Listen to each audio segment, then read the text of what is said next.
మొన్న ఆంధ్రప్రదేశ్ ముఖ్యమంత్రి చంద్రబాబు నాయుడు గారు పక్కన ఒకప్పుడు మన జిల్లానే రాజంపేటకు వచ్చారు. నిన్న లోకేష్ గారు కడపకు వచ్చారు. ఒక ముఖ్యమంత్రి ఒక జిల్లాకు వస్తున్నాడంటే ఇక మేము చూసిన ప్రభుత్వాలు చూసాం, కనీసం 100-200 కోట్ల రూపాయలటువంటి ఒక ప్రాజెక్టు శంకుస్థాపన కానీ ఒక ప్రాజెక్టు పూర్తి ప్రారంభోత్సవాలు కానీ వచ్చేవాళ్ళు తప్పక 4,000 రూపాయలు డబ్బులు ఇచ్చేదానికి వచ్చేటువంటి ముఖ్యమంత్రి నేను చరిత్రలో ఇదివరకు చూడలే. నేను 10 ముఖ్యమంత్రులు చూసిన. ఈరోజు చంద్రబాబు నాయుడు గారినే చూస్తున్నా. అంతకుముందు జమ్మలమడుగు వచ్చాడు.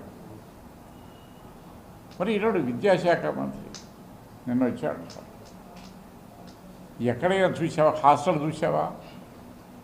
బీసీ హాస్టల్ చూసావా? ఎస్సీ హాస్టల్ చూసావా? ఎంత అధ్వానమైన పరిస్థితులు ఉన్నాయి. ఈరోజు ప్రతిరోజు పేపర్లో చూస్తున్నాం. ఆ స్కూల్లో పెట్టిన భోజనంలో బొద్దింకలు కానీ బల్లులు కానీ అన్నీ వస్తున్నాయని జరుగుతున్నాం. మరి దాని మీద ఏం చర్యలు తీసుకుంటున్నారు? మరి ఇది లాస్ట్ ప్రభుత్వంలో కూడా చూసాం. నాడు నేడు కింద బ్రహ్మాండంగా స్కూల్ డెవలప్ అయినాయి. ఎక్కడికైనా వెళ్ళండి చూడండి ఏ రకంగా నడుస్తున్నాయో స్కూల్స్ అనేసి. మరి ఈరోజు మనం చూస్తాం ఓకే బళ్ళు వీళ్ళకి అవసరం లేదు. మెయిన్ రాష్ట్రంలో అనేది రైతులు, దాదాపు 70% మంది రైతులు వ్యవసాయం మీద ఆధారపడినటువంటి రైతాంగం ఉన్నారు. మరి రైతే రాజు అని చెప్తారు,